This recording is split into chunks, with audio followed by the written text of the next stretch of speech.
It's been just over 4 months since the tragic public assassination of Charlie Kirk. And in the wake of that, many questions have been brought forward and very little answers. And so in the wake of this, many accusations have been thrown at people in Charlie's close family and friend circle. And a man that has been subject to a lot of allegations is Tyler Bowyer, a fellow Latter-day Saint.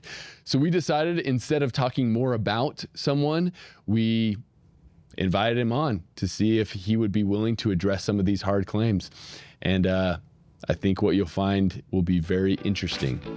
My name is Jackson Wayne Paul, and welcome to Latter-day Saints. What power shall stay the heavens from pouring down knowledge from heaven upon the heads of the Latter-day Saints?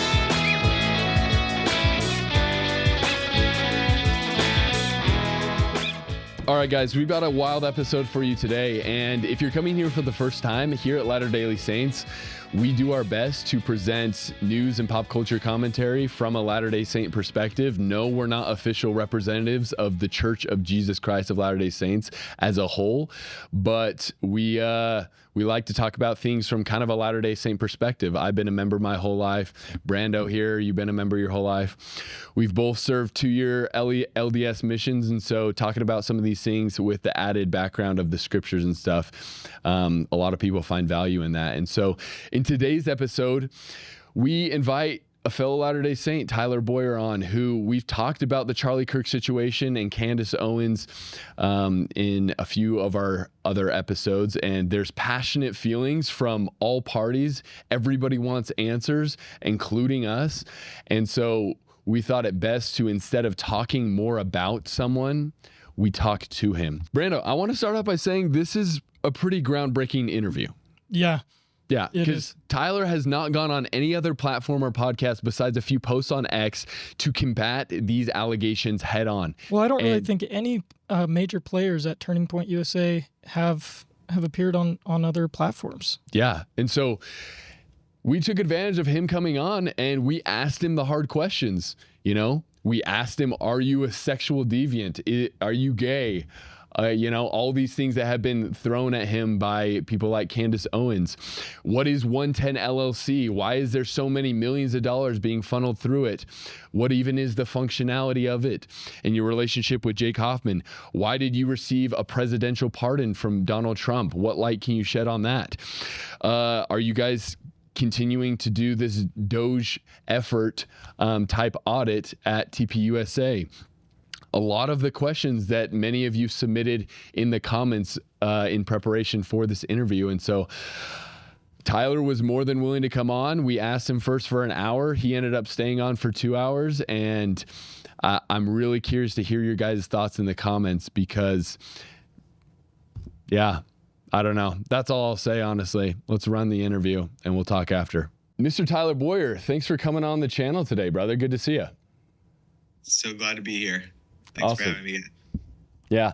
For people that don't know who Tyler Bowyer is, I'm going to hit a little intro for you, bro, and let me know if there's anything that I miss here. But I have down here that you're a husband and a father to your wife, Lauren, and 3 children. You're a 7th-generation Arizonian, former COO of TPUSA, current COO of TP Turning Point Action. You're the longest tenured employee at Turning Point, and you've been a member of the Church of Jesus Christ of Latter-day Saints your entire life and served a 2-year LDS mission in Russia. That's right. I think you got all the top level stuff there. So that's a little bit about me. Cool, dude. Well, super grateful that you took the time out of your day to come on. I just kind of want to kick this off sharing a little bit of our motivations and intentions of inviting you on the channel and why we were anxious to do so. And then I'll kind of give you the opportunity to do the same. But actually, one of our first episodes that we did was commentating on some of the comments that Candace Owens shared in one of her episodes, in which she mentioned you specifically, but she said a phrase there that we kind of took issue with, where she said, now, if you thought that Turning Point was a Christian organization, you're wrong, it's a Mormon one, and posing it as if those two things are on opposite sides of the spectrum. And so we commentated on that a little bit. And after doing that episode, it was very apparent that this whole situation around Charlie Kirk hits home for a lot of not just Utahns, but members of the church. I mean, Brandon himself, he was there that day, front row at the event. And in that, in regards to the specific allegations she made towards you, being that I had no interaction with you prior to that video, I said, Tyler Bowyer, I don't know who he is. For all I know, he could be a shady character. And I kind of just left it at that and more focused on her comments.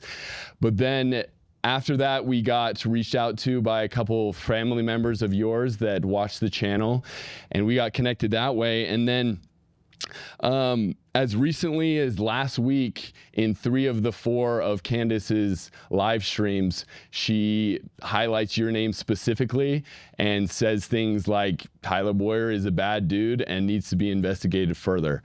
And so we're like, we want to give you the opportunity to kind of share your side of the story, react to some of these allegations that have been thrown at you, because correct me if I'm wrong, this is maybe kind of the first platform that you've come on to head on address some of these things that have been thrown at you, if I'm not mistaken.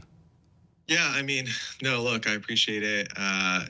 We go way back with Candace and so many others. Actually, what was kind of neglected was kind of in the very beginning of Candace's tenure within the conservative movement, and we had hired her.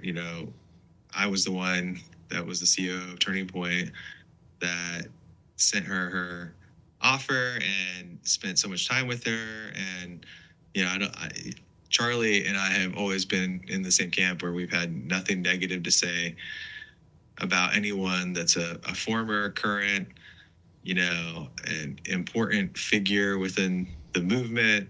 And so, it's obviously been, I think, shocking to hear, people come out so negatively about you, to the point of making things up or spreading, completely manufactured or false elements that you had, really such a normal, working relationship with for many, many years. So yeah, it's been kind of shocking and surprising along the way. Obviously, it's kind of spurred a bunch of people on the internet to be, I think, extremely and vehemently, to a certain extent, angry and kind of nasty to people. I don't think any of us expected that, but here we are. Yeah. And so I'm glad that you've come on and you've decided to kind of head on it, tell your side of the story on some of these things. I'd love to give you the opportunity to kind of help the audience understand what your intentions are, motivations for coming on, and especially to, this show, Latter Daily Saints, to kind of talk about some of these things. Yeah, I mean, look, I'm totally open to open dialogue. Like you said, a member of the church, served a mission. My family, I'm pioneer heritage, so mentioned 7th generation Arizona because my family was sent down by Brigham Young, to help found really what became Arizona.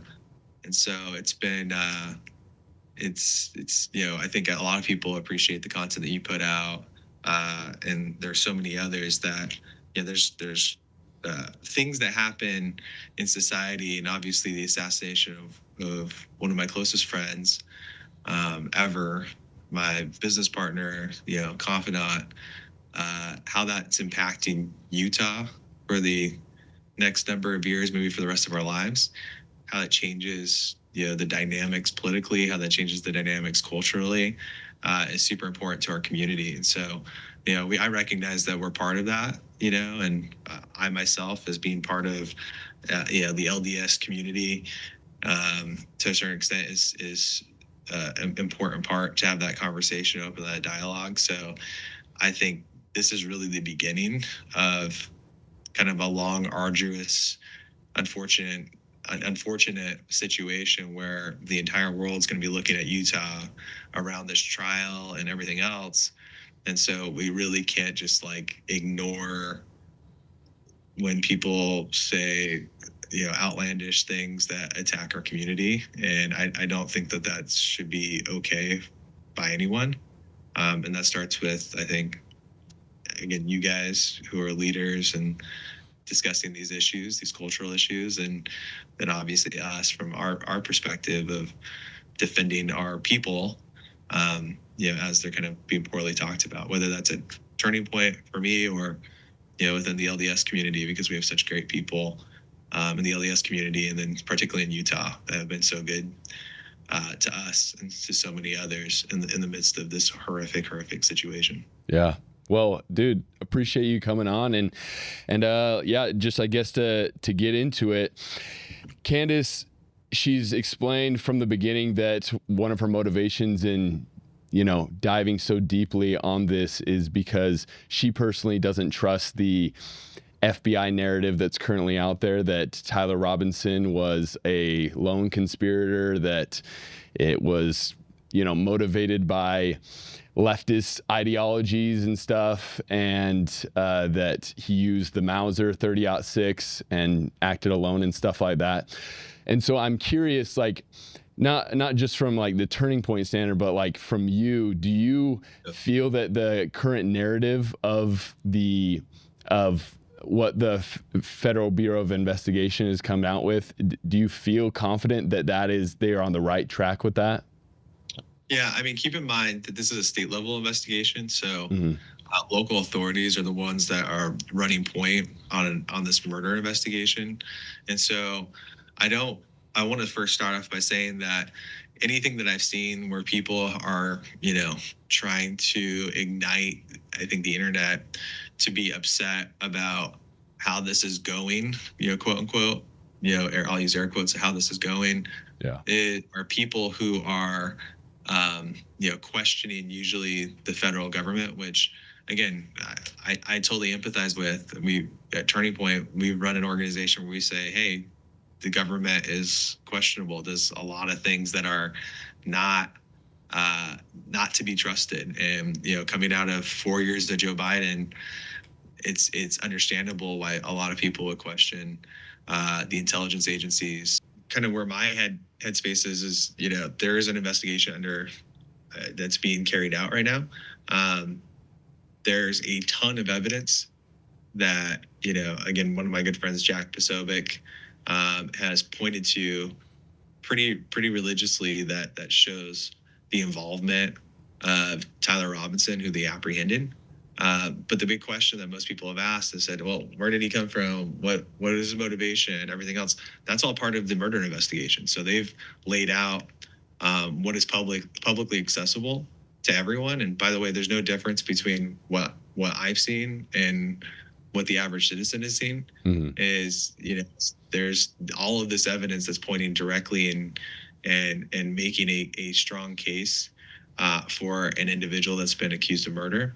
And we don't know all the other surrounding pieces of evidence that could come out as part of this investigation, and those are going to be relayed over the course of the next number of months ahead, that best put authorities in the position to go after the proper suspects and, again, the proper motivations. And so what concerns me a little bit is that people are demanding answers to things way ahead of a complete investigation, a trial that is probably not going to occur.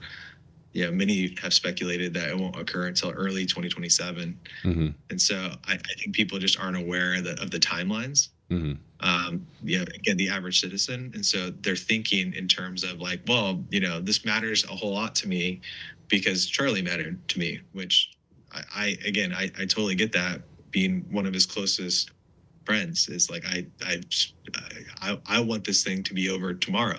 Yeah. But unfortunately, it's not how murder investigations and big trials that the entire world is conscious of. That's not how these things work, unfortunately. And so, we want this to go as swiftly and as justly as humanly possible. But at the same time, you can't have the internet making demands around every bit of speculation, and then expect that that's going to go well for helping. Again, you talk about narratives. I don't really care about what narratives are. I care about what truth and justice look like. Mm-hmm. Narratives can stem from, law enforcement. They can stem from the defense. They can stem from the internet. They can stem from speculators. Mm-hmm. None of that is helpful to actually get into the truth. Yeah. What is helpful is looking at facts, trusting that America has really what's an imperfect but the best version of a justice system in the world, and also looking at Utah and going, this is Utah's time to shine, to show that everything works the way it's supposed to in Utah. And I have full faith and confidence that that's the case. And I realize there's an aspect here that the people that are involved, the law enforcement that are involved in this investigation, they're not hopping on a live stream every day and updating the public, okay, this is what we found, this is where we're at. And so it does leave a big door open for people to speculate and, to try to come up with their own explanations for things. In regards to, things that have been thrown out there as evidence, for me, I have, a lot of experience with firearms and guns like that. And so with the current, I guess, murder weapon and the 30-06 that was allegedly used in the committing of the crime, have you looked much into that? Does that sit right with you? Do you know much about ballistics and guns and stuff like that? Yeah, unfortunately, I mean, I personally have some of my own thoughts around it. Mm-hmm. With all of that, what I can say is that, and I want to put this into perspective for anyone that's listening, especially in Utah. I mean, Mm-hmm. This is quite literally, and again, it pains us to talk about this, but this is one of the most photographed, most videoed murders in American history. I mean, as much. So to put that into perspective, this isn't like a situation where there were no cameras around. There were more cameras in the vicinity. There were so many individuals that were recording in real time. All of that has been compiled and utilized in the apprehension of the murder suspect. Mm-hmm. And so for people to, again, question, all of the details that are around the murder without really having any of that evidence at their fingertips, I think is jumping really way far ahead of what that investigation is going to lay out, if that makes sense. Mm-hmm. For me as an individual, just like everybody else that's listening to this, is that I would want to see that evidence before I come to any kind of determination around, again, the murder as a whole, the suspect, the weapon, whatever else might be there. And again, if they didn't have those things, it would make it a really easy way for the suspect to be able to get out of being that suspect, of being accused and convicted of that murder. So, Mm-hmm. so that to me is like the where my mind frame is right now is, let's see that, all of that, before we jump to any kind of conclusions about what could have or what people think should have happened, because I think a lot of that explanation will be laid out clearly by law enforcement. Yeah.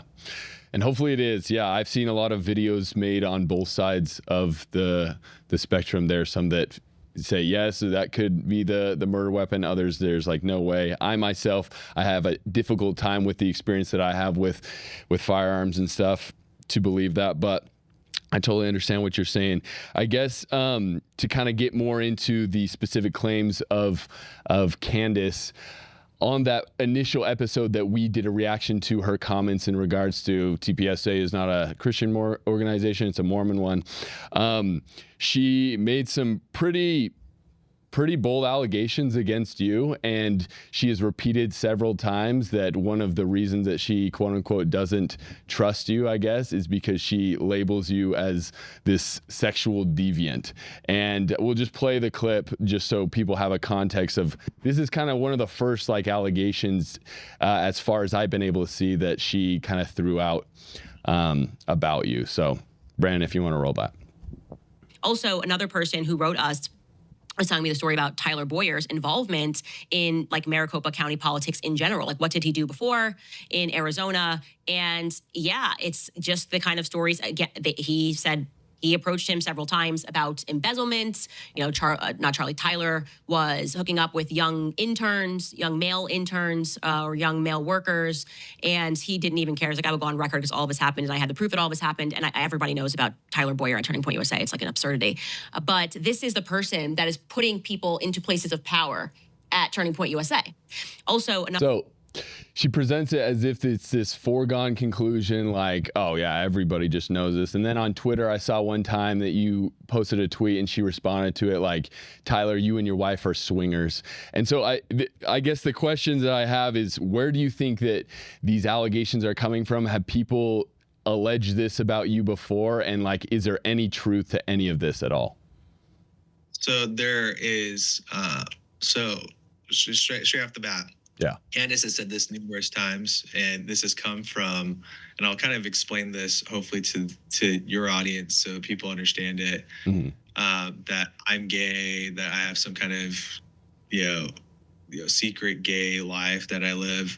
This isn't unique to me. This is something that's pretty commonly said by the establishment in general that attacks political enemies pretty commonly. So just so that you guys are aware, and you wouldn't believe this, but I think the next week, right after that, or a couple weeks later,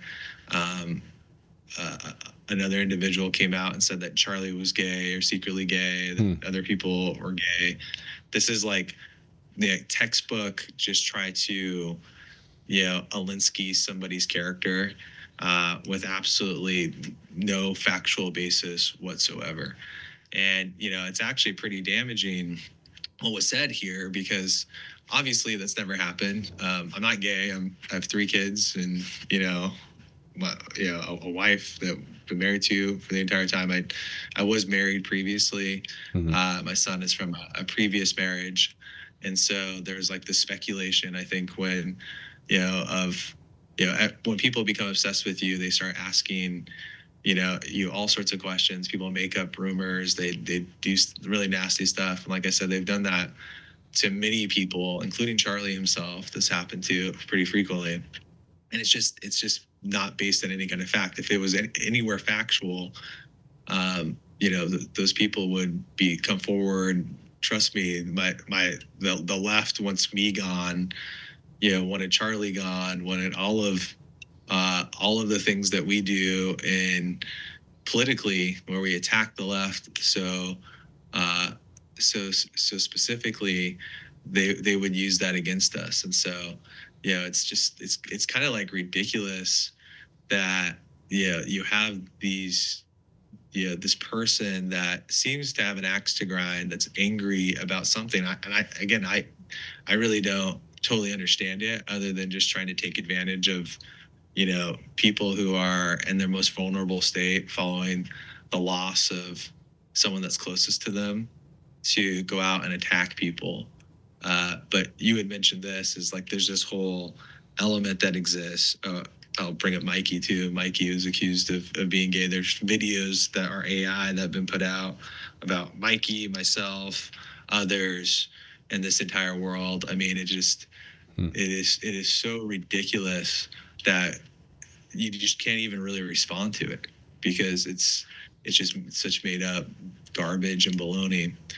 But I believe there's a real reason why people do these kind of things. And most of it is, the idea is that to attack a person's character, which again, if you followed or ever read, I don't know how familiar you guys are with Saul Alinsky, but Saul Alinsky wrote a book called Rules for Radicals, and Alinskyites, they subscribe to this. And a lot of modern leftists subscribe to Alinsky rules, which you essentially utilize to attack and you harness and close in on your enemies so that people will attack them, dismiss them, and in some cases, commit violence against them. And this is probably what terrifies me, my family, and others so much, is that when you do this and engage in this behavior, especially when it's not correct, it really puts you in the crosshairs for a lot. And I believe that that's what happened to Charlie. That's what's happened to so many others within the movement. We've seen a very violent string of attacks from people all the way from Antifa to radicalized individuals who we mentioned. The accusation is some of that had something at play here with Charlie's murder. My biggest fear is that people hear these things, they see these things, it generates obsession over particular names and characters, people who are involved, and it starts to create a characterization online that then animates people enough to want to, say awful things, but then, pick up and maybe do harmful, violent things. Mm-hmm. And so we've seen this just since this has happened. My ask is like for people to stop, because obviously it's completely untrue. I have nothing against anyone that's gay, but know lots of people who are gay and things like that, but I'm not. And so it's like we would love for that type of rhetoric to stop, because I think that there's a lot of people that we've seen online who are extremely animated about this stuff and have said things to me that are either verging on or violent in nature. And it's really unsettling to know that that's out there, especially based off of just people making these accusations that are completely unsubstantiated or untrue. Yeah. So, no, I understand that. And when I saw it, she said that it came from someone that reached out to their inbox and is willing to go on record because they have the proof of everything. And that's what I'm saying. Like, if you're going to make a claim and you say you have all the proof of the thing, let's see all the proof. And so, and I can just tell you that that's just not true. And that's probably why you haven't seen that, because it's not true, obviously. So and again, this is unfortunately how Alinsky tactics work, right? It's right. You say something and then you don't follow it up with anything. But that's not the only thing that's been said that's harmful or untrue.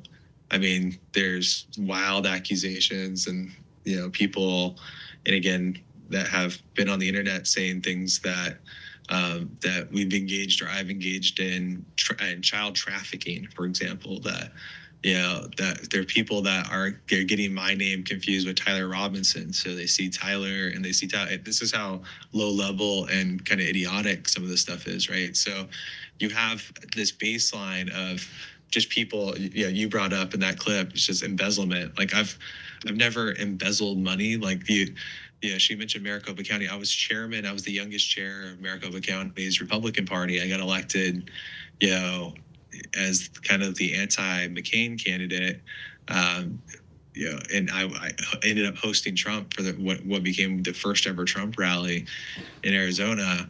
I was hated by the establishment, the very people who make things up about people that are untrue, like this claim that she mentioned. The same people that made up these claims that I have that I am gay or I embezzle money. These are all the same people who want to rid opposition within the conservative movement, specifically to the establishment. And so I'm really proud that we've built an organization that's created an alternative to the establishment. I think the establishment was on a very destructive track that was really going to damage and hurt the country long term. And so, I'm kind of hated by a lot of those people.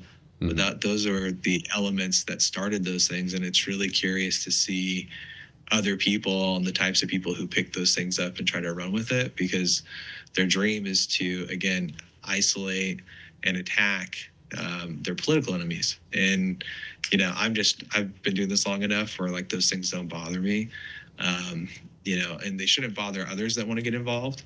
But my biggest fear is that when people see these things, they go, oh, I never want to get involved in politics. Like if they're going to attack and make up stuff about people and, you know, be that venomous towards people getting involved, or, you know, even a person that's, you know, that close to somebody who just got murdered, like they'll do that to me. And I think that's a really scary thing to think about within American politics, is that people shouldn't feel that way. They shouldn't feel scared to want to speak up or get involved because they're afraid that they're going to get attacked. Mm-hmm. Yeah. And touching on one of the things that you talked about, how in that she alleged that, you know, you were involved in some sort of embezzling and stuff like that.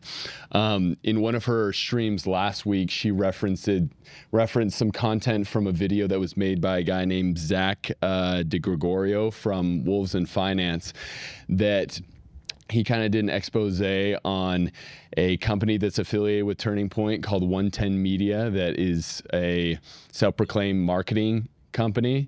And that is ran by a guy, one of the senators of Arizona, Jake Hoffman, that I guess you've been affiliated with in business in the past at We the People USA.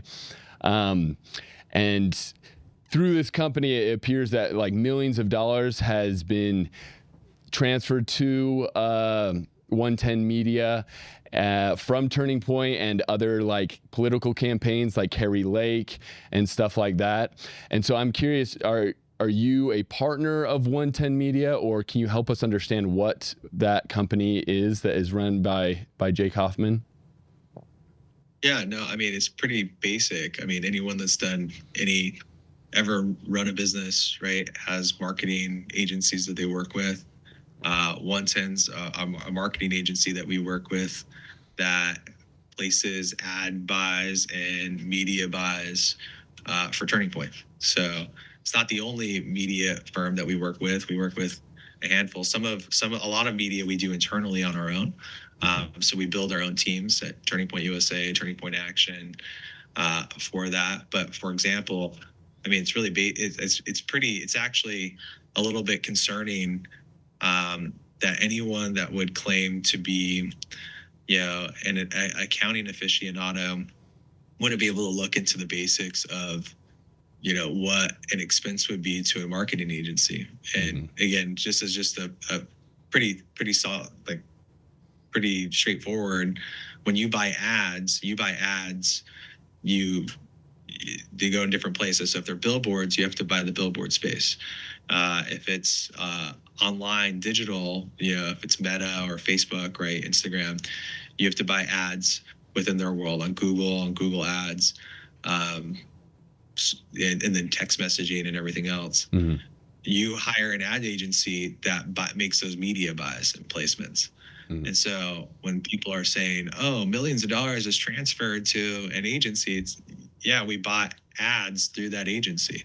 That's a pretty typical method for any organization. Obviously, we're a political organization. Our PAC, and again, for those that are listening for the first time and understanding what a political action committee is, or a 501c4 or a 501c3, 501c4s and political action committees engage in sometimes direct election involvement. Mm-hmm. PACs do that basically 100% of the time. Yeah. Most of the things that PACs do are advertising, placing ads. So when you see an ad on TV, for example, oftentimes it's either a campaign or it's a PAC that's putting that on. 110 has been our ad agency, you know, above board, everything for many years. You have a handful of partners who do the ad placements. They're one of our top partners for that. And so people kind of looking at that and ignoring all the other media buys that we do and the other, obviously, Turning Point's a behemoth. We didn't become a big brand overnight. Jake and his company are what helped build the Turning Point brand and made it kind of a national phenomenon. Mm-hmm. Cool. And so you have, it's an outside organization. You're not a partner on 110 Media at all. That's a separate thing. Yeah, no, it's an ad agency.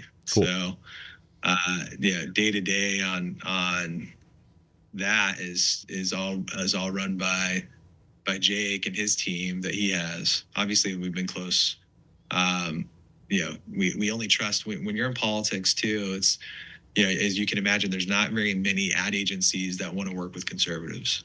Mm-hmm. Most ad agencies are pretty liberal, actually. And so you can't go out and just hire any ad agency. And in fact, even within the conservative movement, most agencies that have existed are run by consultants who make millions and millions of dollars off of ad buys. Mm-hmm. They try to put people over a barrel. I'm really proud that we've been able to work together with partners. And again, this isn't just the one agency, but we've worked with many different groups of good people who want to actually help the movement and that aren't putting people over a barrel, and they're helping actual conservatives get elected. And that's really unique. The guy you're talking about, Jake Hoffman, he's the chairman of the Freedom Caucus here in Arizona. Mm-hmm. He's helping get conservatives, the most conservative candidates, elected across the state. Mm-hmm. And so whenever I see a political attack of this nature, it tells me, it's probably politically motivated in some way. Mm-hmm. I can't say this about the Wolves and Finance guy, is that he got so many things so wrong. I would be really, really concerned if I were him, because I know he's gotten at least one cease and desist with his talk about that. But unfortunately, some of these things, as far as responsiveness goes, is like you can respond to each individual direct thing in public, and then they can go out and make more content and make more money off of it and do whatever. Or what you can do is you can sit back and you can say, okay, we're noting all the things that they got wrong. And, if we have to correct these things in court after we can show damages from what they've done down the road, then, they're going to have a huge bill to pay.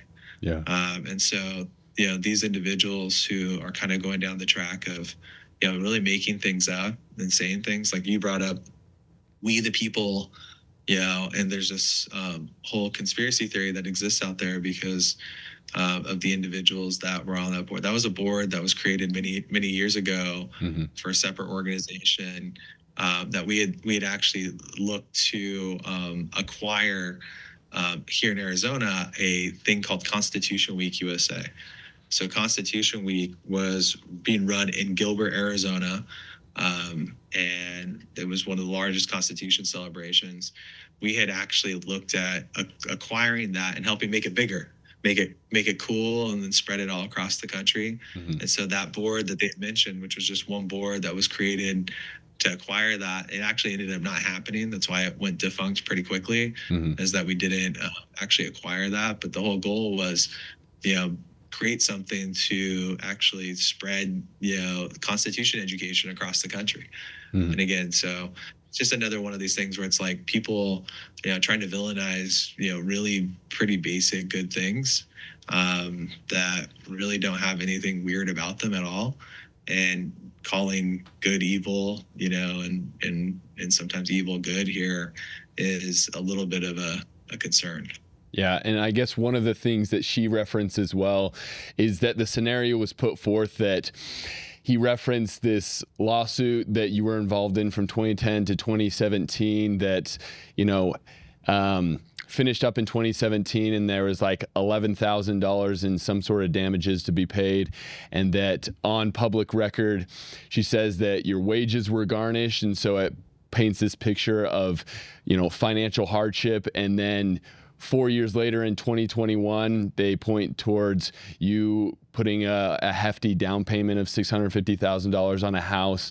And so the picture that's being painted is, how did it go from this alleged scenario, which it shows possible financial hardship, to then having enough money to put a $650,000 deposit on a house. And so is there any light that you can shed on that? Or is that something that you're saying that he got wrong as well, or misrepresented facts? Yeah, Yeah, totally wrong. Yeah. So unfortunately, I mentioned earlier in this podcast, so I had a previous marriage, got married in 2012, and it ended pretty abruptly. Not that long after. I have a good relationship. We had a son that came out of it. He's an incredible dude, and we love him so much. But in the midst of that, we had bought a house that, it was, I don't know if you remember, but the economy was in a massive spiral during that time period. It was pretty bad. So when we had gotten our divorce, we unfortunately couldn't sell the house. The house wasn't worth what we had bought it for, and so had to let it go. And so as part of that, we also had our first property, which was a condo, and apparently what had happened, I wasn't even aware of, and this is actually kind of a cool part of the story that came out of this, is that HOAs are notorious for going after people and trying to, basically get money out of them for years and years after the fact. There apparently was a condo association fee that was not paid when that was let go. And what ended up happening was they sat on it for 10 years and charged attorney's fees for 10 years on that. So it went from being like $300 or $400 to like $10,000. And I didn't know about it until it ended up in my mailbox 10 years later, and which I paid it off right away. And was like, there's nothing you could do. And so the good news is that a law was passed in Arizona, which, this was one thing that I had instigated with people, is that they can't do that to you. Basically just hide for 10 years and charge you 10 years worth of attorney's fees for some random HOA costs that wasn't paid, because I thought it had been taken care of when we had turned the property over at the time. But unfortunately there was nothing that I could do about that. And once it came to my attention, paid it off right away. So Interesting. So yeah. Because he painted this picture. Oh, go for it. Yeah. So I mean, but again, I'm happy to talk about it. It's not really a secret, but yeah, it's kind of sucked for me. I would have much rather, if you actually look at the filing, you can see what the original fee was that was unpaid. But this is a real problem for many people, is that HOAs can assess these fees and then go after them many, many years later. Again, like I mentioned, a law was passed that just eliminated that stopped them from being able to take advantage of that. There's kind of these dirtbag law firms that just support HOAs to do that to people. And, our expectations that they've done that to a lot of people. It happened to me. And so again, I think we solved that problem, but it was paid off right away as soon as I was aware of it, which, I wasn't aware of it until they'd sent a letter that they were trying to garnish my wages for something I had no idea about. Interesting. Interesting. HOA. Yeah. That's a completely different scenario in which is painted. So yeah, I paid it right away. And then you brought up pay for my house. So I live in an unrenovated. Yeah, it's a nice house, but it's not by any means. I think it's been demonstrated. I live in Mesa. My wife and I put down a down payment after selling our last house, and then we just put all of our money from the house that we had sold prior to that. And then all of our savings into this house that we had kind of invested into. And we looked at it as an investment because it's been brought up. It's we made a land investment as part of what we decided to do with our money, because at the time it was, just to kind of paint a picture, it was COVID. We had looked at building a house in Gilbert, where I'm from. And as we started down that process, lumber costs went up about 3x. And so once we started doing that, we were like, this is kind of stupid. And a lot of, advisors said that, this may not be the best use of your money, because, after COVID, lumber costs may come back down and everything else. So we decided to buy a house and invest into a little bit of land at our house. But, obviously it's been a little bit sensitive because they're putting my address everywhere, and we've have, uniformed police sitting outside my house because we've had crazy people, DMing and saying, pretty aggressive things, where my kids live. So Yeah. Okay. No, thank you for explaining that. And yeah, I guess this kind of leads into, everyone saw that internal memo that was sent out by Charlie on September 2nd, talking about the new COO of Turning Point USA, Justin, and that he was instigating this initiative to do a Doge style audit to be more financially efficient and to kind of root out wasted costs and stuff like that. And a big question that I myself have had is, with that being kind of one of the last main things that it looked like Charlie was wanting to do in the company, is that something that has been carried out or is ongoing, that type of Doge style, more in-depth audit of TPUSA? I just want to make sure this is super clear. So I was CEO of Turning Point USA up until about 3.5 years ago, when I separated my job out into about 4 different people at Turning Point USA, Justin being one of those people. And so Justin had just been made, COO about 3.5 years after I left that role, as I've been CEO at Turning Point Action since that time. So I just want to make something super clear. This is that the memo that you're talking about was intended by Charlie and Justin to be a extremely positive memo that, again, nobody had ever anticipated that Charlie would get murdered the next week. Charlie was, and again, you just mentioned something that is not true, right? It didn't say a Doge audit. That's not what it said actually on it. It said that that Charlie loved the idea of Doge because of efficiency. Not because of like, hey, we have a bunch of waste. Turning Point's never been a wasteful organization. We've never. I think if he thought that was going to go public everywhere, and would have been cast in a light, if that Charlie would have been cast in a light that he was being wasteful and that his organization was being wasteful, he'd be extremely offended by that. He would be on your podcast right now being like, you are stupid to think that I was running an organization that is wasteful and that I was trying to Doge myself. That doesn't even like add up. People I think generally understand that Charlie's a pretty smart dude. And so to, put in that light, I think it's probably the strongest mischaracterization that's the case. He was obsessed with the concept of Doge from the standpoint of efficiency. Yeah. And what you have to look at and understand about Turning Point and our entire history is that we line up with a school calendar. So our fiscal calendar lines up with a academic calendar, which ends. So our fiscal calendar ends in June, and our new fiscal calendar starts in July. So every year that I've known Charlie, first off, we hold our own internal audits every year. You have to, as an organization of our size, when you're reporting to the IRS. So every single one of the Turning Point organizations has to audit ourselves. That's not like Nancy. We have a large organization. You have to get into the weeds on everything, every individual thing. Charlie signed off on every single one of those audits every year. His interest in Doge and the concept of Doge was the efficiency part, which is that every year that we come out of those audits and everything else, that first semester, if you will, because that's how we think in Turning Point terms, because we're on a school schedule, is when we try to make things more efficient and do them better than we even did last year. That's part of what's made us dramatically more successful than every other organization within the conservative movement.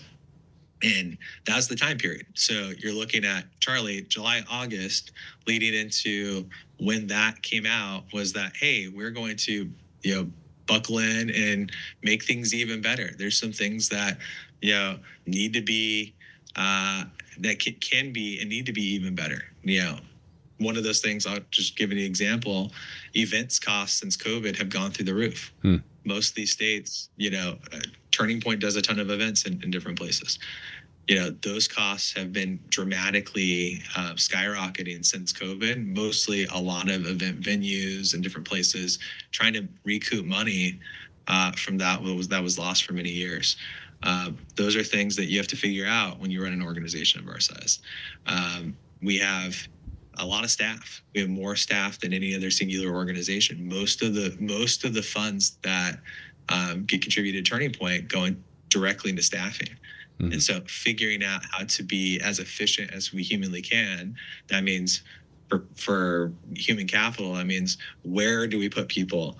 How many people do we put in those areas?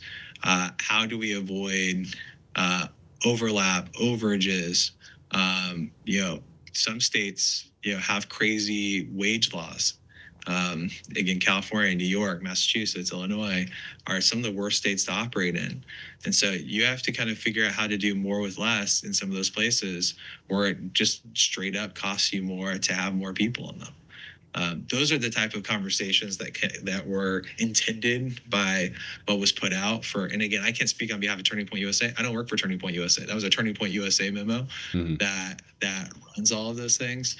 But I don't think he would ever have anticipated or intended for people to take that and go, oh, people think that we're not being efficient with our dollars. No, that's not the case. He was just so obsessed with greatness and efficiency that he always wanted to make things better. Cool. Awesome. No, thank you for shedding more light on that, because I think that's a huge topic that is brought up over and over and over. But no, I appreciate but that's like one thing that's like, it's over and over where there's like, and again, pockets. I've been in politics for a long time. So you watch on X and other places, like pockets of obsessiveness. It's like some of these things are just common sense, right? Like where it's like, hey, if somebody is being accused of something, don't you think that like there would be like people like speaking out about those things, right? In this case, if Charlie really intended to, like, why would Charlie put out a message that was intended like to like this entire, I get super offended by this, because it's like people who have had no involvement maybe for many years with the organization, no close involvement, are making allusions or accusations that are really disparaging towards Charlie himself. And to me, that's what's like so offensive. Like when people say this, they're right when they say that's attacking Charlie's legacy, because this element where it's like you're trying to suggest that Charlie Kirk was not in the middle of absolutely everything. If you knew Charlie and his involvement with Turning Point, his love for this organization, I mean, it's been said in many different places as he was like down in the weeds on every expense report, would make phone calls at 11, 12 o'clock at night on Sunday, going and reviewing people's expense reports, looking for inconsistencies down to like our entry level staff. Like there was nothing that has gone on at Turning Point that Charlie himself wasn't a direct manager of. And so yeah, I think that's really important for people to understand and hear, is that I've been here for a really long time. Making accusations of financial impropriety are just so ridiculous and silly. Like people wouldn't be around here operating these things if that was the case. And that specific memo that was put out by Justin, who's again our CEO, who that's been with us for many, many years now. It's not like he's a brand new face. He's been here for many years. It was on our advisory council. And then, he was our chief development officer and has been here forever. Yeah, it's just genuinely silly. No, thank you for shedding light on that. And one of the things recently that she's been saying as well is one of the things that people point to show distrust in you is that you received a federal pardon from President Trump over some things that are probably still going on and being settled in the courtroom. But is there any, light that you can shed on that situation to kind of maybe dispel with some assumptions that are made from hearing, oh, he received a federal pardon, therefore guilty of XYZ? Yeah, I mean, I appreciate that. So so not just me, but like dozens and dozens of people after the 2020 election have been isolated and attacked by leftists that support President Trump. I was an elector in the 2020 election. So I was a Republican elector for the state of Arizona. In every swing state, those of us that signed an alternate electors document, which is, again, this is covered in the law like pretty extensively. If elections are close, you have a situation that can happen where the counting that goes on after the election, and by the way, the reason why this is an entire problem now is because the election systems have been changed in so many states where you don't find out who the winner is on election night anymore. It sometimes in some states takes weeks or even months to determine what are the outcomes. Well, why is that the case? Well, that wasn't because of laws that I put into place. Those are laws and rules that have been put into place mostly by the left in most states. And so what's happened is, and this is, a lot of people had a lot of concern in 2020, and I'll kind of give some color commentary to this a little bit, is that COVID happened and a lot of rules changed. And because of that, a lot of people had a ton of concern about if Joe Biden was the rightful winner in many states. And just to put this into perspective, we're talking about like a fraction of a percentage between 4 or 5 states where Joe Biden barely won. He won the fewest ever amount of what they call bellwether counties to become president, like the fewest ever. It's like this is just fact, like straight fact. And in a state like mine in Arizona, it was so close that I had pretty much everyone I'm talking hundreds of thousands of people were messaging, commenting, saying, emailing. You should have seen my email box in those weeks, which was, hey, you're a Republican elector, hold the line, to make sure that the votes get counted properly. I think every Republican that I've ever talked to said that's what we want, is we want to see that. And so I was part of litigation to ensure that the votes got counted properly, that the proper winner of my state in Arizona got acknowledged. But it wasn't just my state; it was Wisconsin, it was Michigan, it was Nevada, it was Georgia, if you remember. And the left obviously took massive issue with that battle, and it decided to personally target all of those of us that were, again, just citizens who were asked to be electors to support the president on the Republican side, targeting us and legitimately trying to villainize and criminalize all of those of us that were engaging in a fairly normal process. That is playing out still. It's been dismissed in Georgia and Michigan. It's playing out still in Arizona and Nevada. Unfortunately, we're still 5 years later. Each of us has spent hundreds and hundreds of thousands of dollars of our own money fighting a leftist attorney general who's attacking us for that. But the president had issued the statement, which was more of a statement than an official pardon, but his language was pardon for any person that had engaged in the normal civic process around the 2020 election. And my name was obviously at the top of the list because my last name is Bowyer. So earlier in the alphabet, so I'm higher on the list. And unfortunately, that's been characterized as if I'm like some kind of, I was pardoned for something, in some cases on the internet, people saying that I was involved with Charlie's murder and therefore I was being pardoned. That's obviously not true. That's not what the language at all says. It takes about 2 seconds to figure that out. Yeah.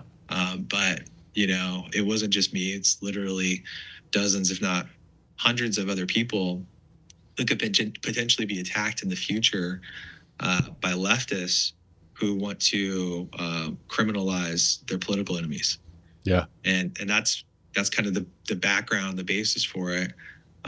My family has has spent, basically so much time, energy, money. We've been attacked by radicals online who again have threatened me. This has kind of brought about a whole new line of people who don't seem to be totally politically aware of things, but have used that to then again make accusations that are completely false and defamatory. But they're using that in almost a very violent way, which is saying that we're somehow the president is involved with forgiving me for something of like some heinous crime that obviously we aren't involved with. So it's pretty sickening to watch. Yeah. Well, no, Very that traumatic for the family, to be honest, too. yeah, no, I imagine. One thing specific, kind of more towards the Latter-day Saint audience, right? I was pretty sad to see, obviously, what happened in Grand Blanc, Michigan, the shooting that happened at the church, and then was pretty frustrating. I would love to hear your kind of thoughts on this. The day after, on the Charlie Kirk show, Mark Driscoll was brought on, and I don't know if you're aware, but Mark Driscoll, he's one of the foremost evangelical pastors that demonizes members of the Church of Jesus Christ of Latter-day Saints on a daily. And I'm just curious, like, and maybe because you're more over Turning Point Action, you're not really affiliated with that, but is that something that when you see also kind of frustrates you? And help me understand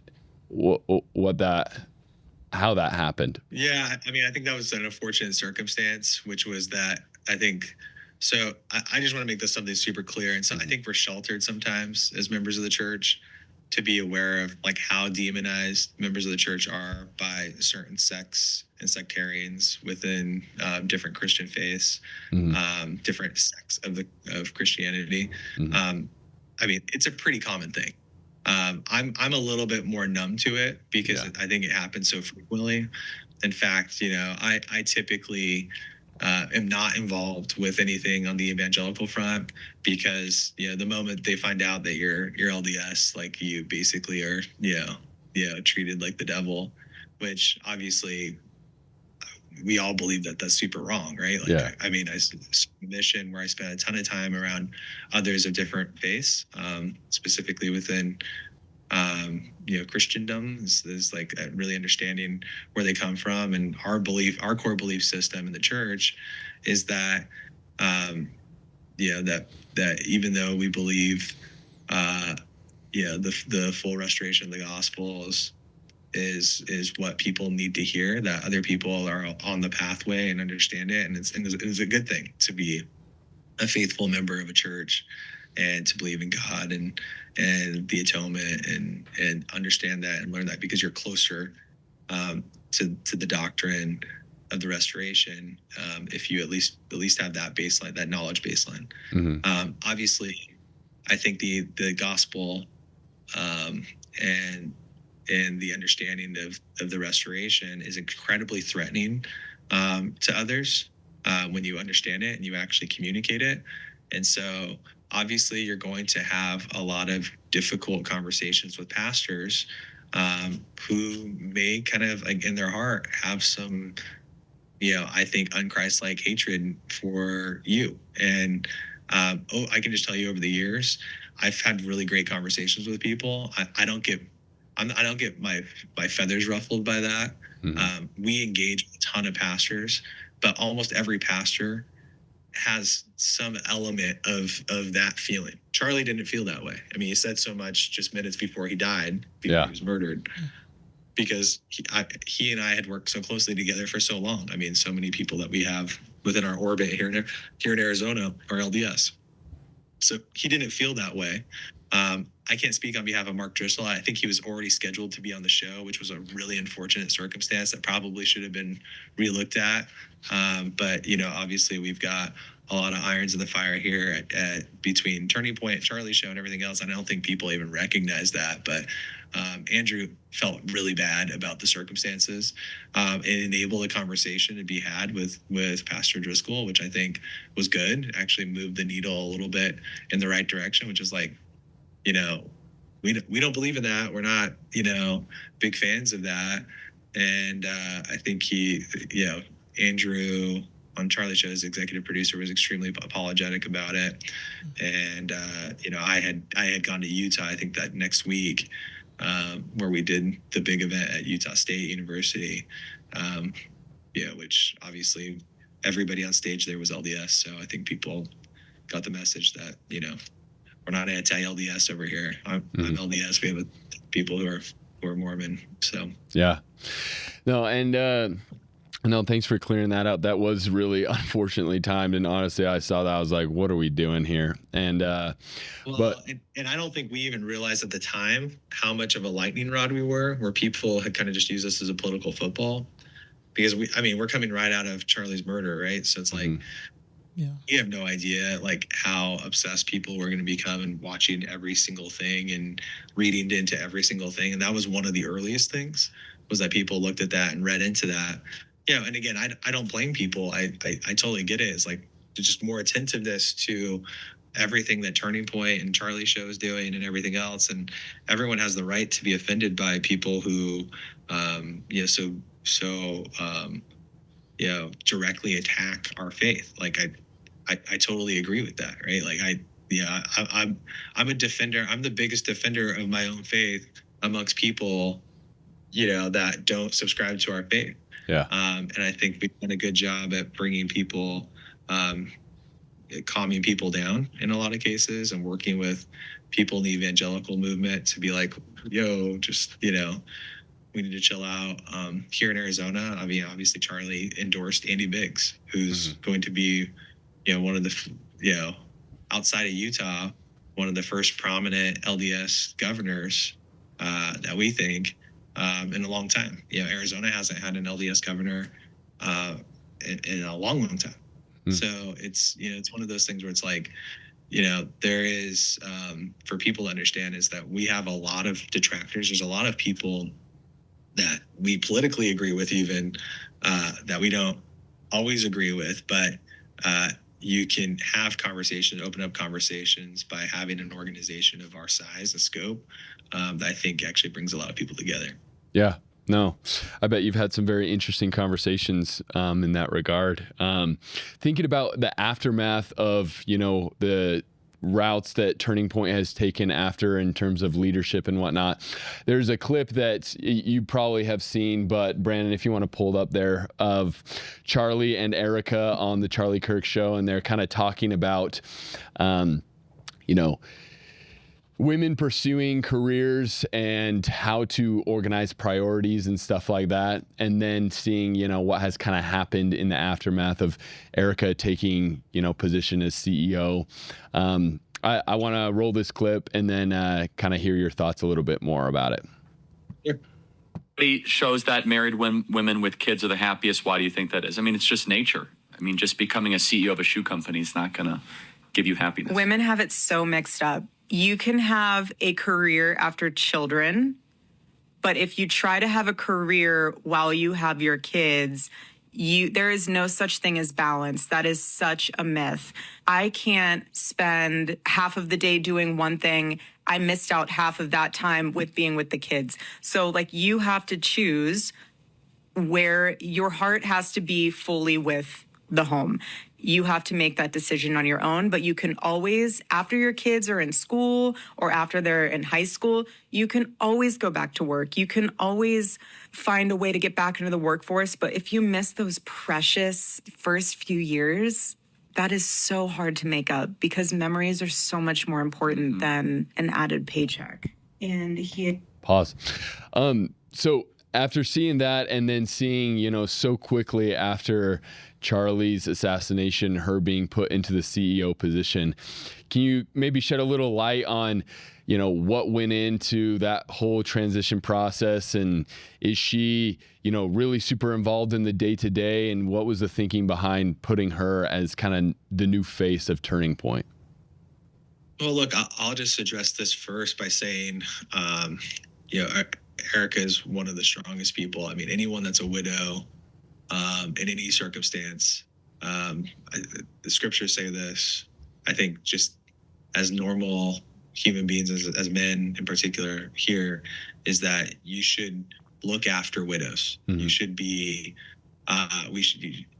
people attacking a widow, and again, it doesn't really matter what's the level of spotlight they have. The broken heart that she has, the amount of pressure that just from losing her husband is one thing. Charlie, for better or for worse, was the person who repeatedly said, if anything ever happens to me, I'd like to see Erika kind of continue the mission. I'd like to see her do the work that I do.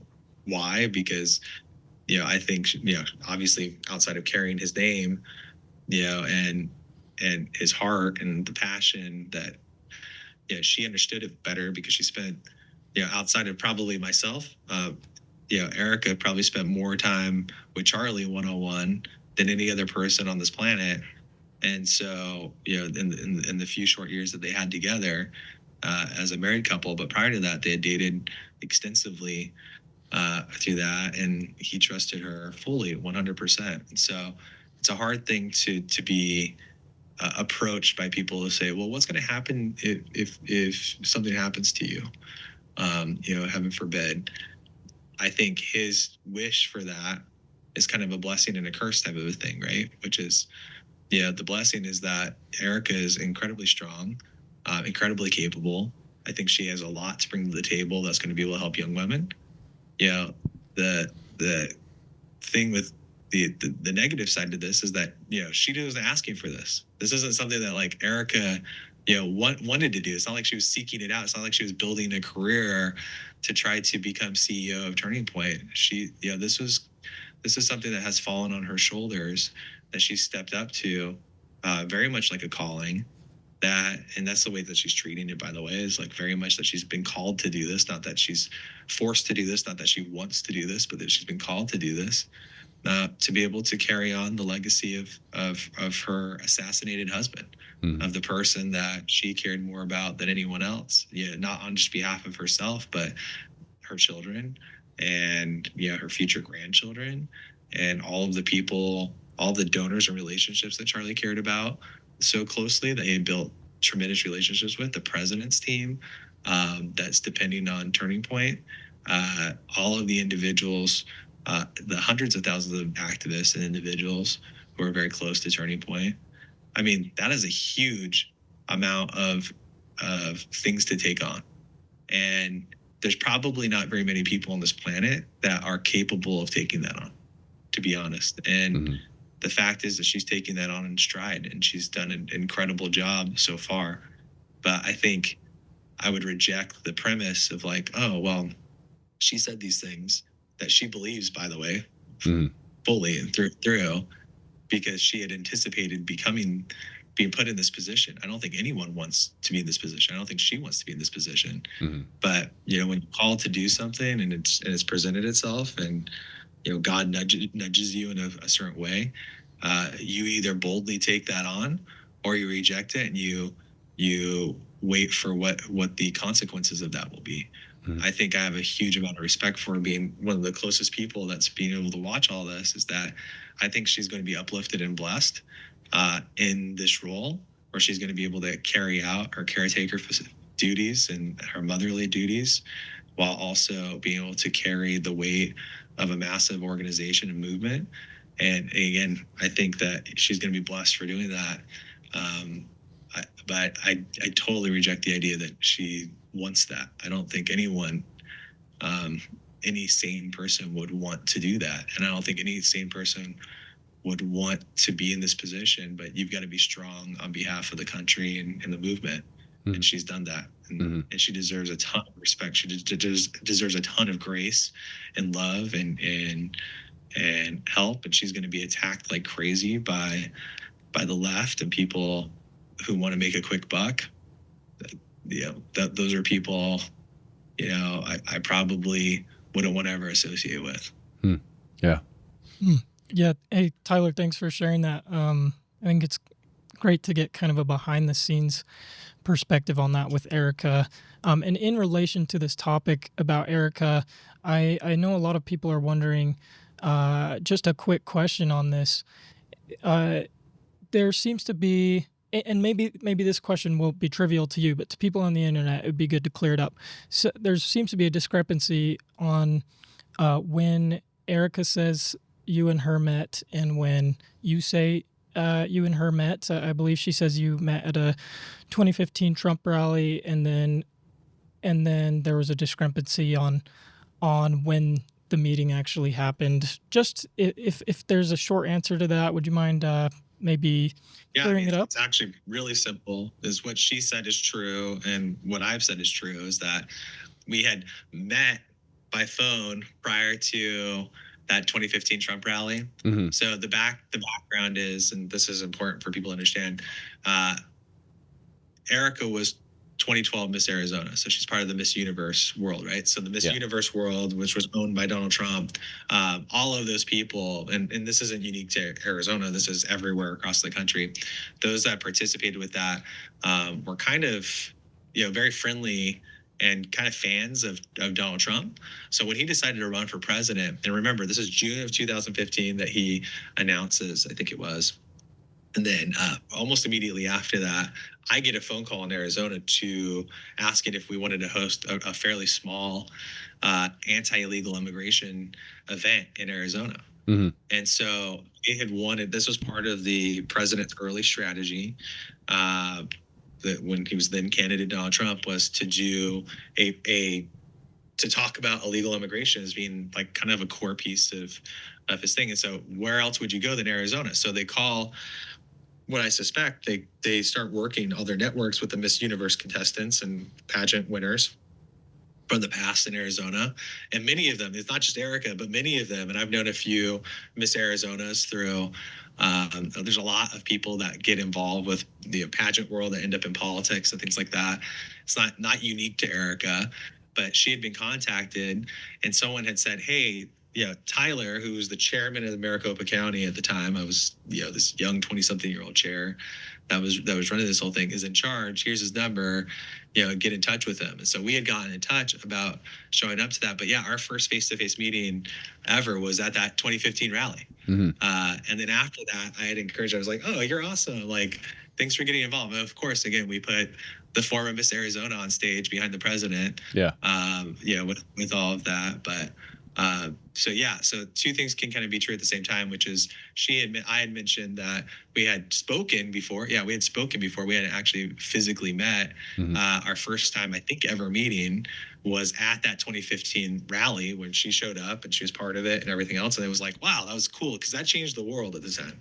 When we hosted that event, that became the first Trump rally ever that was ever hosted. And so anyone that was part of that, the cool part about this, which again, calling good things evil and evil things good, people calling this evil, which is kind of bizarre to me. It's like Erika was literally part of the first Trump rally ever. That's how we met, which ultimately ended up with her meeting Charlie. And Charlie, and again, I've told this story a lot of times. I thought she was, way too big of a fish for Charlie to reel in at the time. I was like, because Charlie had not dated that many people.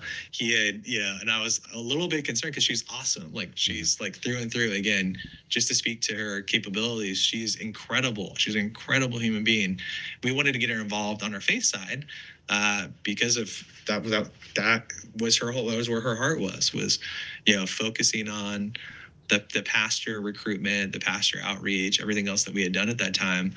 And Charlie met her and was like, oh my gosh, she's beautiful. I want to date her. And I was like, yo, dude, wait, like, don't mess this up. We want to hire her.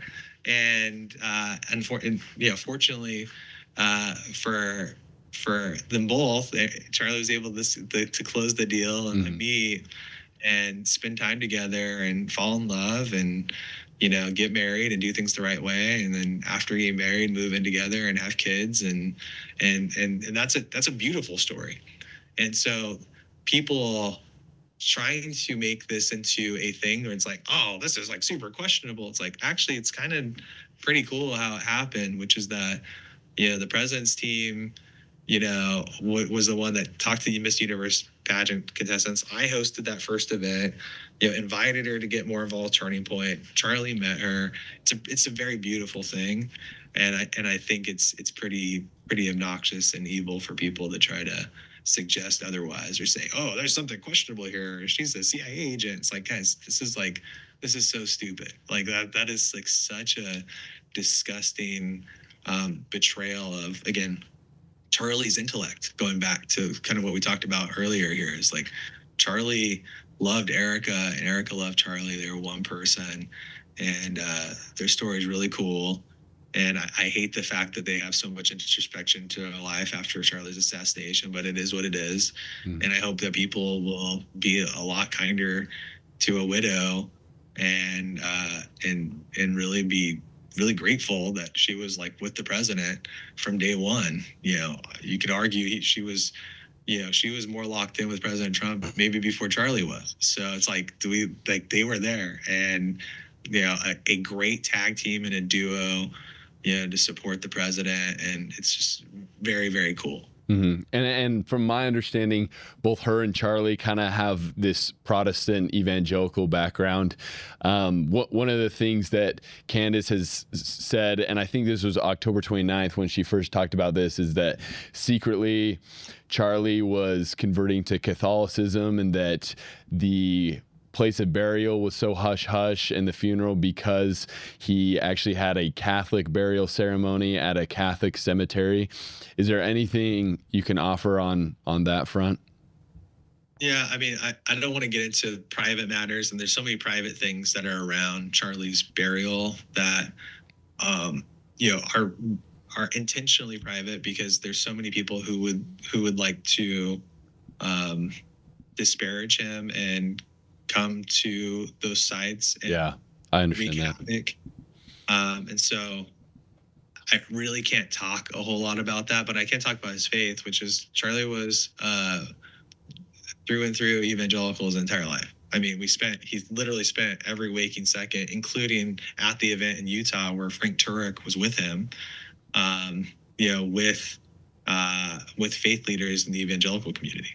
That's all he did. That's he spent all, like, literally, that was his number one thing is, and he said this oftentimes, is his relationship with God, how he defended and spoke about Jesus to the public was the most important thing to him.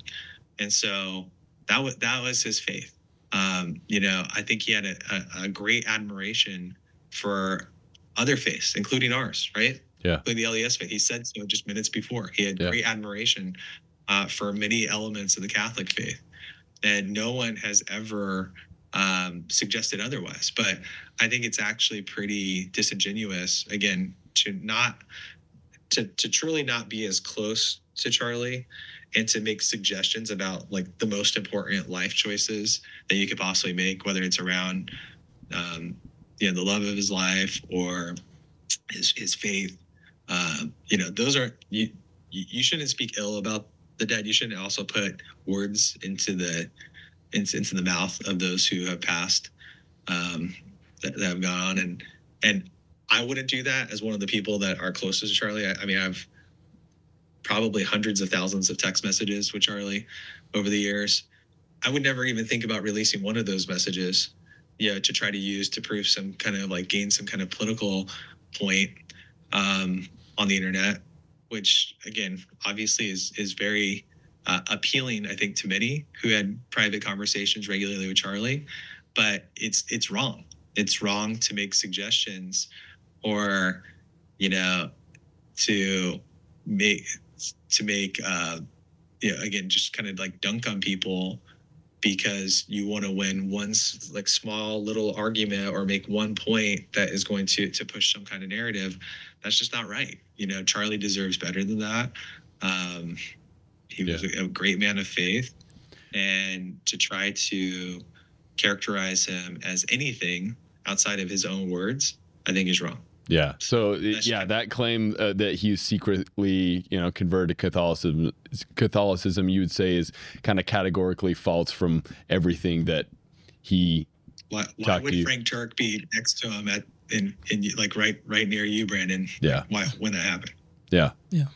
Yeah. No, that was something. Again, these are just, like, kind of the basic things where it's like, well, if you actually, like, start to, like, use common sense and start asking those questions, like, these things kind of unravel real quickly. But again, it's, you know, you can have admiration and love and care, especially and people, I think, also kind of don't really think about this. It's like Charlie was a major political figure. They're probably bigger than we even realized at the time of his death. And so he was, you know, he had balanced a lot of different relationships of different types of people coming from lots of different backgrounds all the time. I mean, he was really good at that. the best at that. And so I don't think it's weird for people to be like, oh wait, he had a lot of different relationships. Like, of course he had a lot of different relationships. I don't think that's weird at all to recognize those. I mean, I think he had a lot of people who were good friends coming from all different backgrounds that he trusted and liked and listened to. And I think that actually speaks to his character more, which is that you can be friends. And he said this himself. He said this about Candace. And this is the way I feel, by the way. It's like Candace is, I don't know if I feel this way about myself anymore, but Candace is a good friend. Like we're good friends. You can disagree with people, have totally different opinions from people, and then also get along with them and figure it out. And I think Charlie felt that way about people of different faith backgrounds. I think he felt that way about different people that disagreed on lots of different things within the conservative movement. I think there's a lesson to be learned there that we can take away and say, hey, how can we be a little bit more like Charlie in that way? Well, it's definitely probably not going out and attacking the living daylights out of each other constantly. That's just not going to be the way that you do it. The way that you do it is you be an actual good friend. You identify when you disagree. You work on those things kind of in the background, and you focus on the things that are positive and kind of move forward in positivity. And I'll say this about Candace is Charlie believed in Candace through and through, that she was exactly what the conservative movement needed to help aggregate this attack on Black Americans, telling them that they had to think a certain way because Obama or Biden or whoever else told them to, or the DNC told them to. And she did a tremendous amount of effort to break that spell and give people the ability to free think. My concern today would be is like, are you focused on those things, giving people that opportunity, to think freely, or are you going down pathways that are not really aiding the activist movement that Charlie built? If there's one thing that we tell people, it's, you don't have to help Turning Point, but go out and build your own civic engagement activist arm, just the way that Charlie did, to help bring more people to truth and light and free thought and free speech. Those are things that are going to be very, very impactful. And again, you don't have to do it through Turning Point. Do your own thing. Like go out and create your own thing. I think that's what we would encourage, or I think that's what Charlie would encourage, is to say, hey, you don't have to work with us. Go do your own thing, but help the movement, help the conservative movement, help the activist base, organize, because we're up against absolute vitriol and evil from the left. The communists that want to take over this country are, they're there. They exist, and so you have to fight it. Yeah. And going back to what you were saying about yours and Candace's relationship, like I've heard you kind of speak on the Alex Clark show, how, back in the day, it was kind of, as in your terms, the three amigos. You guys were all there together, you, Charlie, and Candace, when she first met Kanye. And then now she portrays your guys' relationship in a very, very different light. Has she reached out to you personally at all? Like, if she reached out to you to come on her show and have this same type of conversation, like, is that something you would want to do? Or help me understand the current state of your guys' relationship. Yeah, I mean, honestly, like the last time I saw her, I think she's mentioned this was a little bit more over a year ago. It was, I think 2024. I think was the last time she had spoken when everything. So I mean, everything was pretty much normal. I had a picture of her in my office up until just she started saying these kind of negative, a lot of these untrue things, and kind of attacking. So like I've never had, and I still really don't have anything negative to say about Candace. Obviously, I disagree with her on a lot, including the way that she feels about us. Just it's one of those things where it's like you feel that way, but I've never had any negative feelings towards her. Mm-hmm. In fact, it just hasn't been a thing. We, Turning Point USA, was able to pick up Blexit, and it's just been rebranded not that long ago to Rise, and it has some incredible leaders, including Pierre, that's on the team that oversees that. Mm-hmm. There just hasn't really been any real negativity. Like any negativity that's coming, it's like 100% from the other direction. Mm-hmm. And I don't really, to answer your question, as succinctly as possible. I don't really know where that's coming from. I really don't get it at all, other than, feeling there's some kind of feeling maybe that, she had some kind of more in-depth relationship with Turning Point, as again, former employee here or whatever, right? But, myself, like, I've never had anything negative. I was at her wedding and she's been a friend. She's spoken at many of our things. Every time I've seen her, it's always been positive. And so it's kind of a little bit of a shock. Yeah. And she hasn't reached out to you personally, like, at all? No.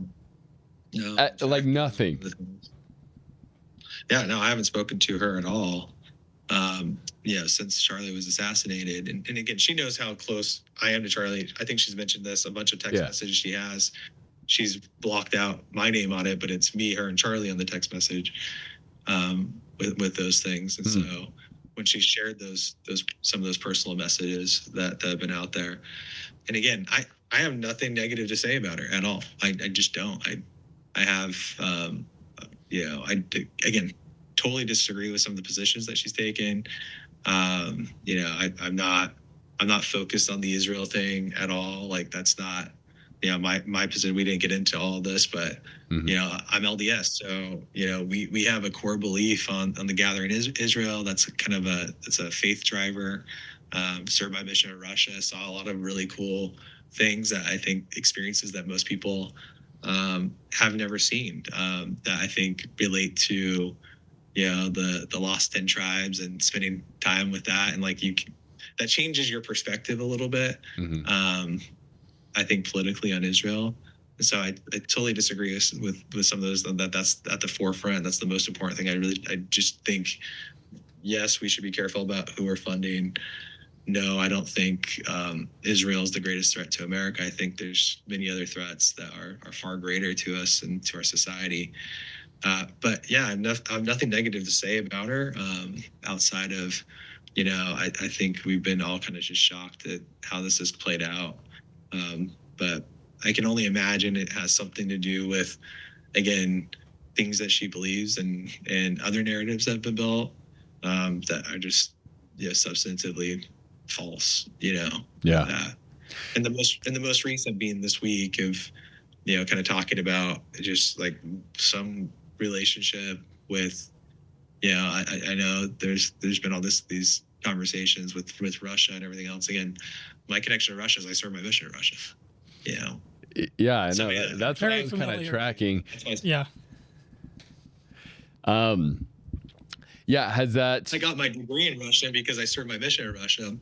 I was planning on going to law school, and getting my degree in Russian was the easiest way to get into law school. So yeah.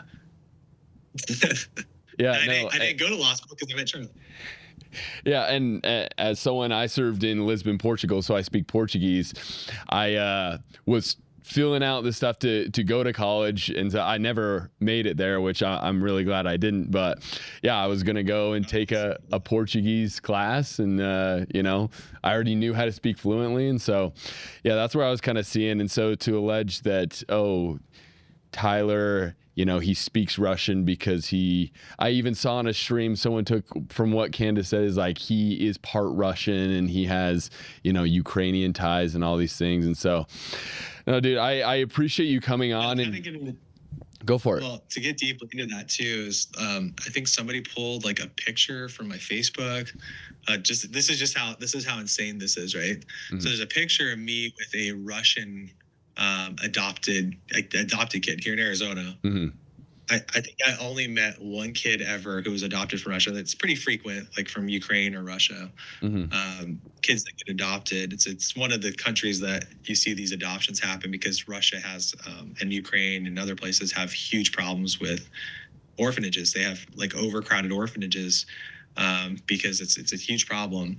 Anyways, there's one kid, a family that was in my parents' ward had adopted a kid that was Russian. And so I just got back from my mission not that long ago. And they were like, hey, can you come just like talk to her and spend time with her because she doesn't speak any English. And so we just don't want to make her, we want to make her feel as comfortable as possible. Can you just talk to her and maybe translate and do all that stuff? And so I did. So I'd done that. I'd gone and met with them just a couple of different times just to talked to their sweet daughter that they had adopted recently, and kind of heard her out. But they had taken a picture.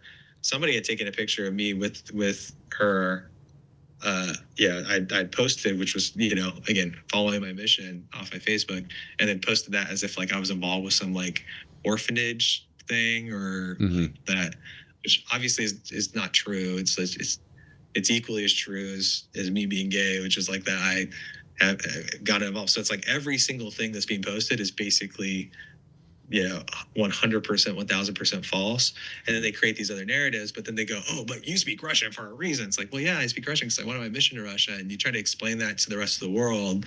It's hard for people to understand that because most churches don't do what we do, right? You don't learn the language fluently, and you don't speak it. So so that's been a really interesting thing that's come out of it. But I think members of the church would kind of understand it a little bit more.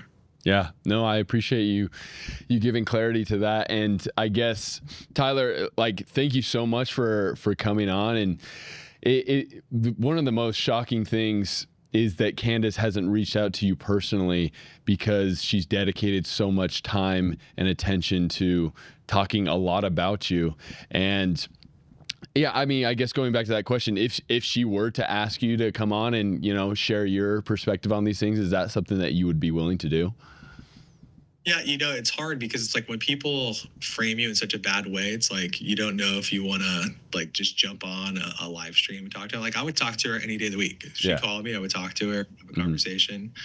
It's you be careful. You have to be careful because people record you and they try to do things and they try to, take little things that you say. It's hard. It becomes difficult when, there's different objectives that people have that you don't really know what they're trying to do, right? And again, my heart goes out to her with like the things that, I mean, she's up against like the entire French government with Macron and everything else. Like it's like I don't know what she's dealing with all of those things. I can't imagine it's easy. I've got my own set of things where we're constantly dealing with battles. I'm not really looking for battles at all or like to correct her all the time. I think Erika said it best is like if we just went around just correcting things all the time, we would spend all our time just correcting people. Yeah. And so I think that's why that the gospel is so important. Is like it's really truly by their fruit you shall know them type stuff. Is like you can only judge people off the things that they produce and what they do. And we're really proud of the amount of effort and organization that we've done here at Turning Point that's enabled people to get more involved and more religious in their own faith, to start families and to do that, to get more involved at the activist level, and to become even candidates for office and run for office. Yeah. We're really excited about people at Turning Point Action getting involved with our coalitions and joining those, to showcase what real, true, meaningful kind of truth spreading looks like. That's the work that I do on a day-to-day basis. And I know, I'm not new to this. I'm attacked all the time by the left, most frequently for this stuff. And it is what it is. But, I think people start to figure out over time when, they see when things aren't totally accurate or they're not true representations of things. I hate it when those things end up in a court situation where you have to actually, hold people accountable for saying some of those things. Truly, I think that's the biggest waste of time that you could possibly engage in, is that there's more work to be done. There's positive work to be done to build up our families, our communities. And that's the work that we try to do. And so I would be totally open all the time. Is like, my hope is that would be a goal that Candace would want in her life, is to build up communities. I just don't know if that is what she's going for, right? I don't know if that's what she's interested. I don't even know if we have interests that align. Whereas 10 years ago, I think the interests did align. I think that was her goal with, starting Blexit, the encouragement of Charlie and others, to do that. I just don't know if that's what she wants to do. And so it's like, it's tough because it's like, I don't know if there's really anything to talk about, other than, correcting her when the time is right, when she gets things wrong. And I think people in general have a responsibility to do that and listen to her. So. Yeah, no, and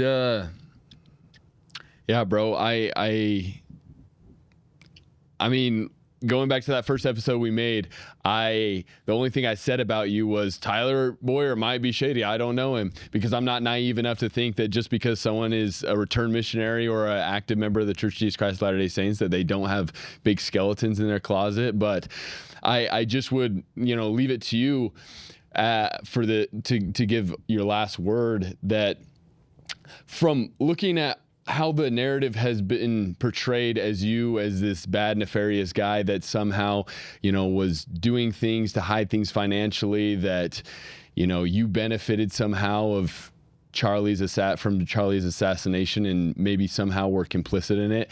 Like, what would you have viewers leaving here knowing about you and just about your faith and your testimony and kind of the whole situation in its entirety? No, I appreciate that. I mean, my viewpoint is I mean, obviously I spoke at Charlie's wedding, small room. I never anticipated to speak, at his memorial, especially that closely. He was one of my best friends. We were the closest. We were, kind of two peas in a pod when it came to doing the work to change the conservative movement. When I met Charlie, so many years ago, and then spending well over the next decade, hour by hour together. I told people this, is that I probably spent more time talking to Charlie hourly than any other person on this planet. And my wife included, just spent that much time together. And we were synced in and honed in on the things that needed to be built to help change the movement. And I miss him every single day, because having him gone, I mean, I think a lot of people really appreciate him now that he's gone, and have seen, the ways that he worked and how great he was in his element. But the background, Charlie was a man that was really what you saw on the front face, but he was just so good at what he did. And I personally have spent so much time, having spent so much time with him, building every single program that we have at Turning Point.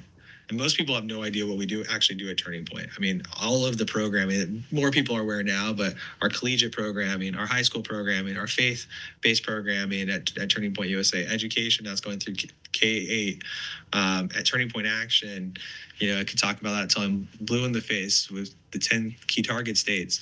I mean, we've done so much. And for him not to be there for every bit of it is heartbreaking. For people to, again, make accusations that those of us that spent the most amount of time with him, that built all those things with him, that somehow benefit from his absence is just totally insane.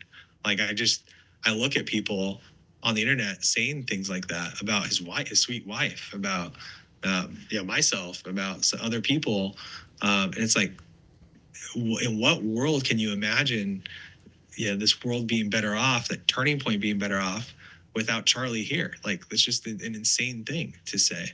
And I personally, the other thing I'll just say, kind of just point blank, is that, Charlie was my partner on building all this stuff. Like, we were partners on most of these things. Like, I was in the saddle with him. There is no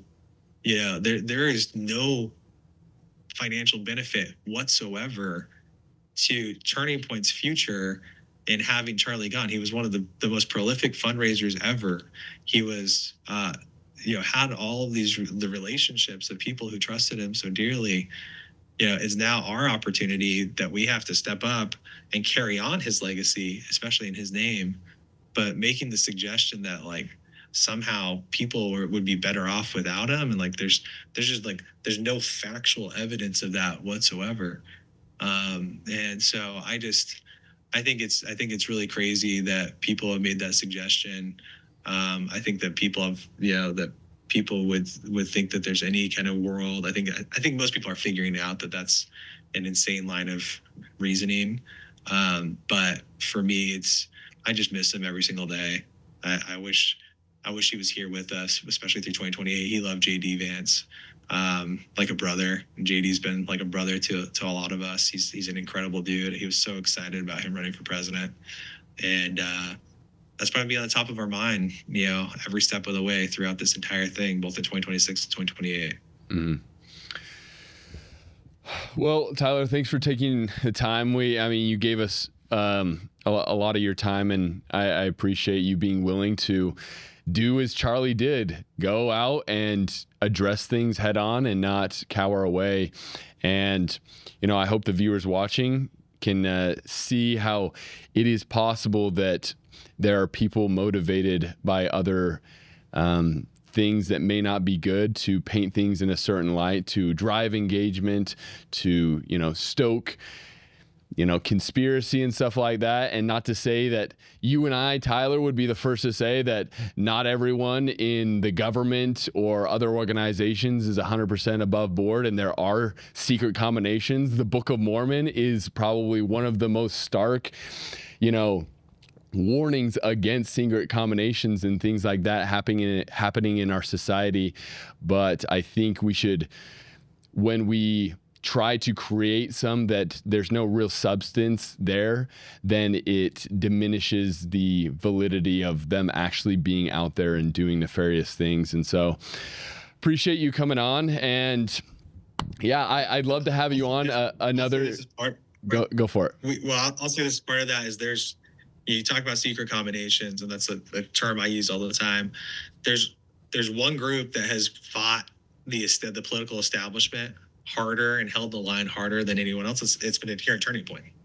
And so it actually stands to benefit those secret combinations and those groups by taking out Turning Point, by attacking Turning Point. So I actually have a lot of questions oftentimes when people are attacking Turning Point, because I know, I stand on our own 2 feet. Is we have nothing sketchy. Trust me, if there was anything sketchy going on, it would be so obvious and so clear and transparent, and that would have been the case here. But when you have like actual outside governments and invisible hands that are controlling things, those groups don't get attacked by the left. They don't get attacked by they don't get investigated by Arctic frost and the Biden administration and things like that. What does happen is that there are people in those secret combinations that hijack others to continue and persevere on those attacks against those groups. And there's not one single group that has been standing against the elite, the establishment, everyone holding things in check. Charlie was at the forefront of that. He was the George Washington of that. Turning Point is at the forefront of that. And so I always think it's super suspect when people are coming and attacking us. And the way that we look at it is we go, okay, well, what's the motivation of these people? What kind of strange political bedfellows have they made along that pathway? So just something to think about. Yeah, no, for sure. And yeah, I'd love to have you on another time to talk more specifically about how your Latter-day Saint faith and your mission experience have played a role in your career and over at Turning Point, in a stream that I'm not also asking, are you gay and are you a swinger with your wife and stuff like that? You know what I'm saying? But dude, appreciate you coming on, and hopefully the viewers will appreciate the show of transparency here. And I think this is something that many people have been wanting for a long time. And so grateful that you chose to come on this platform, and wish the best for you and your family and Turning Point going forward, brother. Thanks a lot, guys. Appreciate it. Yeah. Thank you, Tyler. Okay, Jackson, it's over. We got that done with a pretty massive interview. I don't know. What did you think about it? Here's the thing that was the most blaring, stark thing that came to my mind is when President Nelson said a few years ago that in the coming days, it will be impossible to survive spiritually unless we have the constant guiding voice of the Holy Spirit. And, I asked Tyler, look, she's saying that it's obvious, everyone knows at Turning Point that you're gay and stuff like that. I could have pressed him like, oh, prove to me that you're not gay, bro. Like, maybe we could consider here for a second that not everything we hear on the internet, even if it's said multiple times very loudly by a prominent public figure, maybe that is not true. Maybe that it's not true. Yeah, exactly. And I mean, I have a little personal experience with this. With when we posted the video about my therapist story, several large podcasts clipped that and started, making these theories about how the therapist was involved in doing some sort of MK Ultra psyop on me, that there was a larger conspiracy there. But me knowing the full background and context of everything that went on, I know that that's not true, and it's impossible to tell all those details about that. And so I think getting this conversation with Tyler to have some transparency, to take a half step back and look at things from a greater picture, hearing his perspective and her perspective, and others who are talking about this and chattering about this online, will give us the ability to better discern. So I hope that people are thinking critically about this and have listened with an open heart to the fact that maybe there's alternatives to what has been purported online as truth. Yeah. And so I'm really curious to hear your guys' thoughts on this conversation in the comments.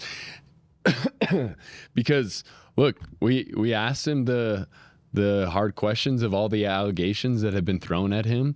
And he said that he's more than willing and wants to come on the show again after we see kind of the reaction and what your guys' thoughts are, talk more about his mission experience and things like that. And one thing that I was realizing after we ended the interview is anyone that's been paying attention to Candace Owens, some of the main things that she's harped on is, one, people that have military ties, people that have been to Israel before, and, in the early days of after the aftermath of Charlie's assassination, people that were LDS, right?